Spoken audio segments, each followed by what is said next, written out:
Hello, this is Friday Sin, and we're here to review the high-grade Graze.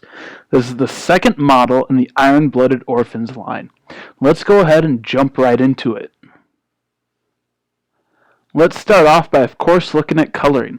According to the official artwork and the official model, the coloring is 100% accurate, and you're not going to need to do any work here. It does come with a few decals. Most of them are great, and they don't even feel like they get in the way at all.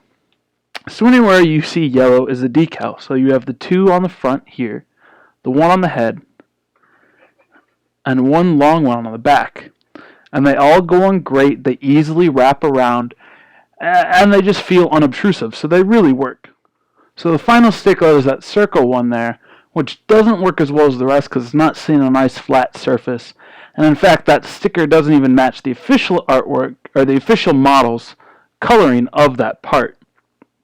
So let's go ahead and jump into how this one's articulated. So this is the second suit in this series, and we can say that the series trend is going to start with this suit. So let's go ahead and look at the parts that are similar in articulation and a bit different in the way it's put together. So first off, the arms. Huge problem with Requiem in G, small problem with this series.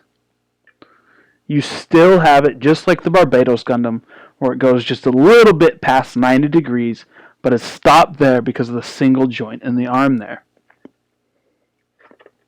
The arms, just like the Barbados and like most Gundams, are held on by a single peg and just rip off fairly easily.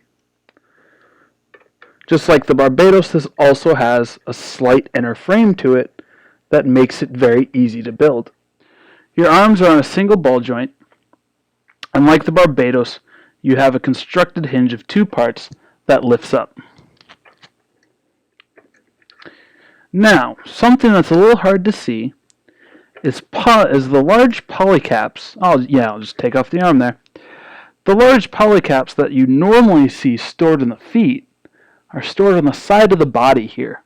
And they do give a slight swivel up and down, though it's a bit stiff, and the shoulder armor gets in the way.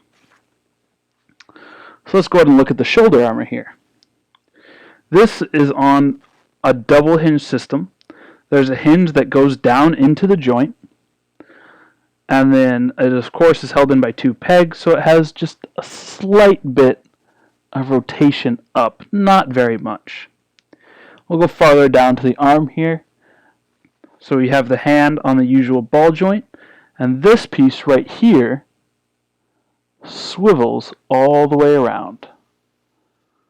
Not that big of a deal, but it does come into play with its equipment later. So as you can see with that joint, you can make it swivel down onto the arm like that. It doesn't give it a lot more playroom, but you do get a good reach across the body there. The one last part on the arms is, as you can see, this dark green part here is on a piece that swivels forward. If we can get this down out of the way. So that's the part that is able to give you the reach around the body. They swivel in and out. So again, the arms, great articulation, great range of movement. The only downside to them is that bend only goes a little bit past 90 degrees. So we'll skip down to the feet here and come back up to the upper body in a minute. The legs, again, are full assemblies. No really polycap sticking in there, and you do get the full range of motion in there. The upper, I'm going to just pull this piece off. The upper part here is a whole housing assembly for the stick, but it still is a stick joint, so universal, so you can switch out the legs. The feet have the ball joint going down into the foot again, so you do get a little side-to-side rock out of the foot. Most of it is stopped by these armor pieces interacting here. But the part that holds the foot on can be swiveled back and forth, so you do have wide range of motion there. This little part here is held on by a ball joint, So you can move that up and down and a little bit side to side. Now, range of motion of the legs is severely capped by the skirt part. So let's start with going back. That's as far as you're going to get back because of that big part there. Going all the way out, you get stopped just about there. And coming forward, if you try to come straight forward, you get stopped instantly by the front skirt parts, which they can move forward, but just the thickness of this front part down here makes it hard. So if you pull it out a little, you can get good range of motion up in that direction. The hip skirt armor is on your usual just little hinge polycap there, so you can see it go up and down. And there's a little bit, it is held on to the body by just a single peg, so it does have a little bit of wiggle up and down, which isn't great, but it's okay at the same time. The head, of course, is on your usual ball joint. Actually, we won't say exactly usual. It is your usual polycap, but you do have a net coil in there. So that, of course, on most models that you'll see that on, limits the range of motion just a little bit.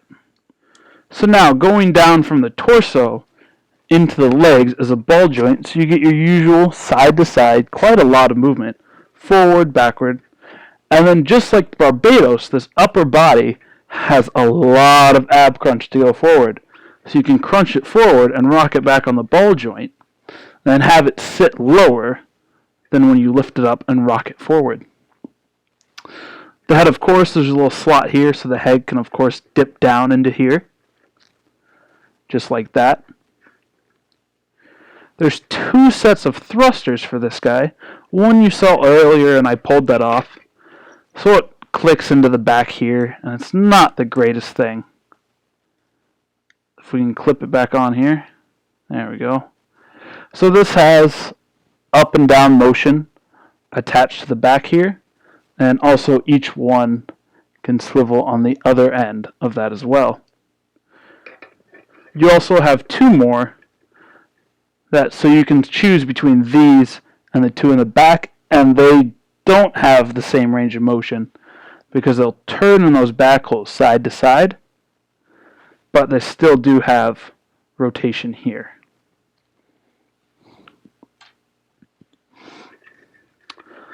The head gimmick is not that well done. Really, it's just about prying the head apart and getting the parts to sit just far apart enough that you can see in there without them falling off. So really, there's no great gimmick there. It's really just pulling those parts apart and hoping they don't fall off completely. You do have a choice of the head part. You can have the commander fin here, or just the flat surface up top there. So again, we have lots of articulation, but yeah, it's pretty limited in how much you can move it on the lower part here. So even if I rotate this up here, going all the way forward isn't really an option. You're still stuck there. And the shoulder arms can be, they have great articulation, but the big shoulder plates can be a little gangly. So you have great articulation in the torso. Legs have good articulation until you try to move them forward or backward. So it still builds very, very easily and very refreshingly. It doesn't have a lot of build qualities in common with the Barbados, which is nice, because when you normally build Universal Century models, they're all the kind of same big, blocky torsos that are just easily put together with polycaps. So this is a little more intricate, but at the same time it's very simple, which is great. So let's go ahead and close this up and take a look at his accessories. So let's start off. Again, we have these parts on the back. We showed you the articulation before. They're not that good, as they just use this one upper part to go into here and this other part for stabilization. So as you're moving these, it can actually wiggle free. So I don't think they're the greatest, and they do kind of get in the way. So you can take those off and replace them instead with these two that go in the back.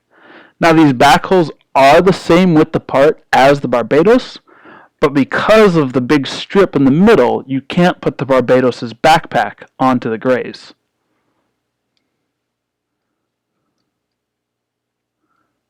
So you put that into them. So again, you can rotate it side to side, and then up and down. And there is enough room if you rotate these all the way forward. And you swivel these down a bit. Make sure I keep it on the camera for you guys. So you can make them both fit onto them. But then that's just a lot of junk for this kind of small mobile suit. So it doesn't really look the greatest. I actually quite like it without its thrusters on. So the two weapons that come with it, and other than the extra head part I showed you, the two weapons are your only other loose parts. There's no extra parts for this except for that single head part. So the gun here, you have the swivel here, and to get the gun on his hand, you pull off the bottom part here, and just slide it in like that. Take that back off quick for 1 second. So you can rip off the sides here and just have your basic machine gun. So those just slot in there. So again, we'll just go ahead and put that in his hand.